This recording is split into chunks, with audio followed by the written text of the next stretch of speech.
Hi guys, so I wanted to just be able to read this out loud and kind of maybe explain the questions a little bit more. I'm not going to go over the answers in this exact video, but if you're getting a little confused while you're doing the work, it might be good to follow along with this video and then just click pause when you have to type in your answers. So, directions are you're going to read each stanza in the poem, that's those bold words, right? Then answer the questions. The questions are the red words. So the questions are always about the stanza directly above them. And if you don't know the answer, you're going to use this, even if actually all the time, you're going to use the bold stanza to help you find the answer. Okay? The read aloud video walkthrough is this. So, listen, my children, and you shall hear of the midnight ride of Paul Revere. So, the questions for you say, to whom is the poet speaking? All that means is, who is he talking to, right? So take a look at these two lines, think of who he is talking to, and just type your answer in right here, right next to where the question is. What historical character is the poem going to be about? So let's look. Listen, my children, and you shall hear of the midnight ride of Paul Revere. Who are you going to be hearing about? Ooh. Next stanza. On the 18th of April in 75, hardly a man is now alive. Who remembers that famous day and year? So a little note here, when they say hardly a man, they mean almost no one. So what they're saying is on the 18th of April in 75, so on April 18th, 1775, almost nobody from then is alive now who can still remember that. Right? So when does the poem take place? Go up here. When does it take place? They give you an actual date. I just said it, right? In stanza 3. Translate that date into an actual date. And what does this tell us about when Longfellow wrote the poem? Right? What does this tell us about it? Did he write this poem in that year that this happened? Did he write the poem now? Right? What does it tell us about when he wrote the poem? Okay. He said to his friend, if the British march by land or sea from the town tonight, hang a lantern aloft in the belfry arch of the north church tower as a signal light. All right, well, note aloft means up high, right? So he means hang a lantern high up in the arch. So who is he talking to? So he said to his friend, if the British march, who is he talking to?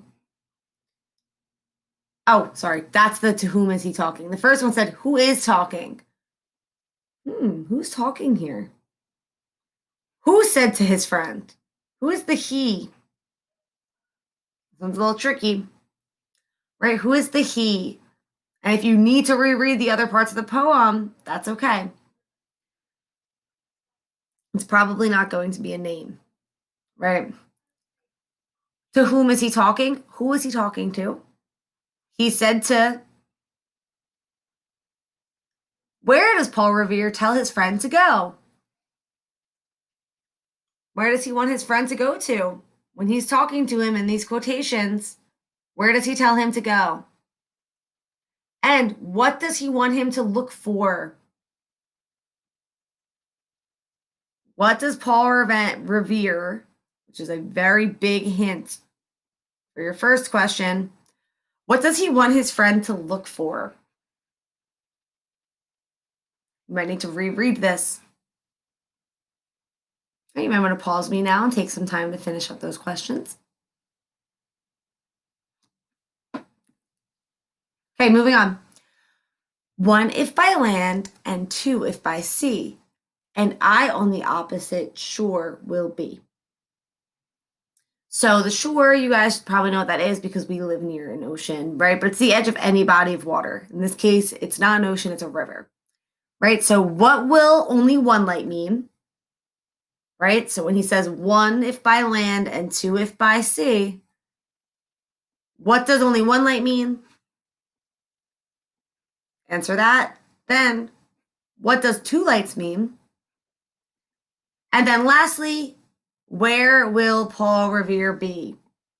Right? We found out in our last stanzas that Paul Revere is the one who's talking to his friend right now. So Paul Revere would be the I in this stanza. And you might want to pause this to answer those questions. Give it a few seconds. Okay. Ready to ride and spread the alarm through every Middlesex village and farm for the country folk to be up and to arm. Right? So he was ready to ride and, warn everyone. And the county folk to be up and to arm, right? Those are those Minutemen. They're saying, wake up, this is your minute, get ready. Meanwhile, impatient to mount and ride, booted and spurred with a heavy stride. Strides like a walk. On the opposite shore walked Paul Revere. Now he patted his horse's side. Now he gazed at the landscape far and near. Then, impetuous, stamped the earth and turned and tightened his saddle girth. So, to mount and ride, they're talking about riding his horse, right? Booted and spurred with a heavy stride means he was booted up and ready to ride his horse. They were going fast, fast walk. Whoa.